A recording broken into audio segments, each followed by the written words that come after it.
Hello guys, नमस्ते साथीहरू। आज चाहिँ हामी स्टोनहेन्ज जाँदैछौँ। को जानु भएको छ, को जानु भएको छैन, जानुभएकोहरू त ठिकै छ होइन, थाहा छँदैछ। नजानेहरूको लागि चाहिँ यो भिडियो है त। आज चाहिँ आफ्टर लङ टाइम हामी तीनजना, मेरो छोरी बुढा मेरो सँगै छुट्टी भएको हुनाले ल कतै जाउँ न भन्ने कुरा भयो। अनि यो स्टोनहेन्ज हामी अहिलेसम्म गएका थिएनौँ, त्यही भएर आज यतातिर लाग्यो साथीहरू। बाटामा जाँदा जाँदै सानो क्लिपहरू लिँदै गइरहेको छु तपाईँहरूको लागि पनि भनेर है त साथीहरू। ल फाइनली चाहिँ हामी स्टोनहेन्ज आइपुग्यौँ। यहाँ चाहिँ वेलकम भनेर लेखा रहेछ, यस्तो छ हेर्नुहोस् साथीहरू। हल्का फोटो भिडियो खिच्दैछौँ हामी चाहिँ यहाँनिर। अब मेरो बुढा चाहिँ उता कार पार्किङ पे गर्नुपर्ने भएर उहाँ जानुभयो, हामी चाहिँ यता हल्का फोटो भिडियो खिच्दैछौँ साथीहरू। अनि यहाँबाट चाहिँ सट्ट भित्र जानुपर्ने रहेछ। भित्र चाहिँ गयो साथीहरू। यहाँनिर पुरै अब कताबाट त्यो उयो के सूर्यहरू उदाउँछ कता अस्ताउँछ भनेर पनि यहाँ डिरेक्सनहरू कता कता के गर्दो रहेछ। मलाई चाहिँ खासै आइडिया भएन, यसो हल्का फोटो भिडियो चाहिँ खिचेँ। अनि यहाँ इन्ट्री फी चाहिँ अलिक महँगो लाग्यो साथीहरू मलाई।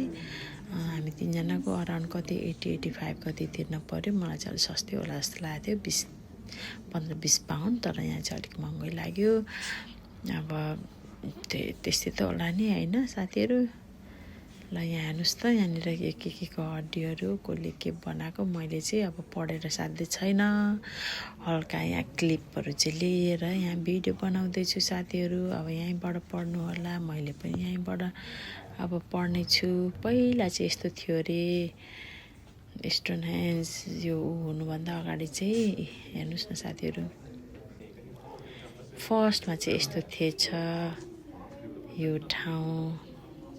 अनि अब कति सेन्चुरीमा होइन टर्न बाई टर्न यिनीहरूले चाहिँ चेन्ज गर्दै गएको रहेछन् साथीहरू। यहाँ हेर्नुहोस्, यो चाहिँ सेकेन्ड टाइममा यस्तो भएको रहेछ होइन,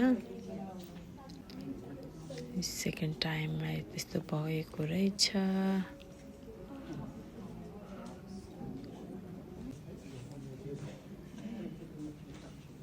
यो चाहिँ थर्डमा के अरे यस्तो अहिले चाहिँ हाल चाहिँ अहिले यस्तो छ यस्तो भनेर यहाँ देखाएको छ के अरे।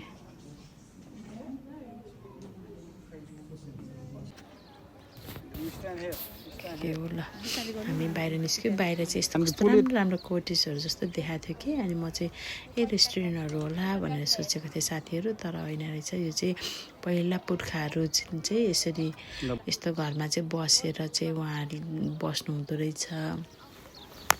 अनि यो चाहिँ उहाँहरूको पहिलाको त घरहरू रहेछ होइन। हेर्नुहोस् न, हाम्रो तराईमातिर पनि यस्तो घरहरू स्टिल छ नि है। पहिला पुर्खाहरूले त यस्तै घर बनाएर बस्नु हुँदो रहेछ। अब युरोपहरू चाहिँ धेरै चेन्ज भएर अगाडि बढिसक्यो। हाम्रो नेपालमा चाहिँ स्टिल यस्तो घरहरू देख्न सकिन्छ। तराईतिर चाहिँ यस्तो घरहरू देख्न सकिन्छ साथीहरू। मेरो छोरी चाहिँ एकदमै रमाइलो मानिरहेको छ कि नयाँ नयाँ कुरा देख्न पाएँ नि त। यहाँ छिरेकै यहाँ बुढालाई एलर्जी हुन थालिहाल्यो। अब यो कति सालको कति पुरानो होइन एन्टिक अब यो घरहरू हेर्नु न। बेडहरू यस्तो बिचमा चाहिँ चुलो थियो अरे, चुलो चौका साइडमा बेड। अनि त्यहाँ छिरेर यहाँ हेर्दैछौँ। अनि यता यस्तो छ। मेरो छोरी चाहिँ एकदमै एक्साइटेड हेर्नु जाने, जुनै घरमा पनि छिर्न खोज्ने कि त्यहाँ चाहिँ लक छ रहेछ। अनि त्यता छिर्न हुँदैन भनेर चाहिँ ल यता आऊ भनेर यतातिर लग्यो। हेर्नु न कस्तो राम्रो घरहरू के मसरुम स्टाइलको है। हेर्नु त्यस्तो छ नि। अनि यहाँ छिर्यो, यहाँ चाहिँ अलिकति वालमा चाहिँ पेन्ट गरे रहेछ। हेर्नुहोस् न कति मजाले के। बेड पनि छ टक्क साइडमा, दुईतिर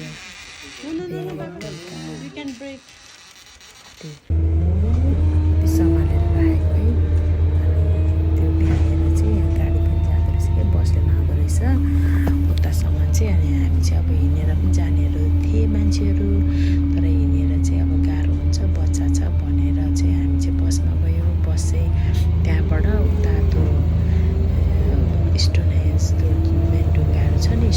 त्यहाँसम्म चाहिँ फ्री रहेछ कि फ्री पाउँदो रहेछ अनि बल्ल ल यहाँनिर पुग्यो हेर्नुहोस् न अब यो डोरीभन्दा भित्र चाहिँ छिर्न नपाउने बाहिर घुम्नु पर्ने के ल सपनाको संसार पनि आइयो साथीहरू बाँच्यो भने चाहिँ जे होस् देख्न पाइने रहेछ है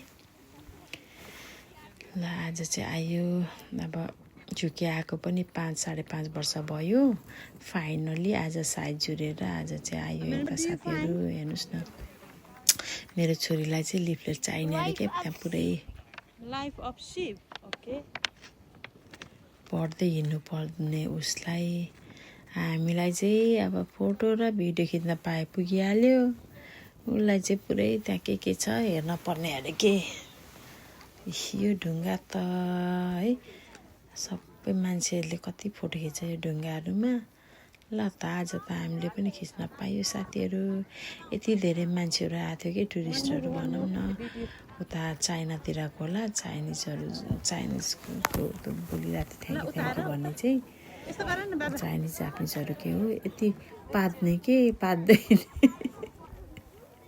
अनि केही पनि छैन चुप्प लगाएर भक पाद्दै होइन बिचराहरू अब त्यो ग्रुपमा आएछ कति दिन भयो होला मजाले खाना नपाएको कुद्या हिँडेको होइन होलिडे जाँदा त्यस्तै त हुन्छ नि धेरै ग्रुपमा है ग्रुपमा कुद्नु पर्यो अलिक बुढाबुढी कुनै चाहिँ यङहरू पनि थिए है त्यस्तो हाँस उठाएन हामी चाहिँ अब त्यहाँ घुमेर भ्याइएर चाहिँ आयो यहाँ हल्का खाजा खान कफी त्यो बच्चाहरूको स्यान्डविच कति राम्रो के कति क्युट हामी चाहिँ हल्का खाजा खायौँ साथीहरू आजलाई यति नै भन्दै हामी चाहिँ अब घुमेर खाएर भ्यायौँ गर्मीले हाम्रो छोरी आइसक्रिम पनि खाँदैछ अब लाग्यो साथीहरू घरतिर bye bye thank you for watching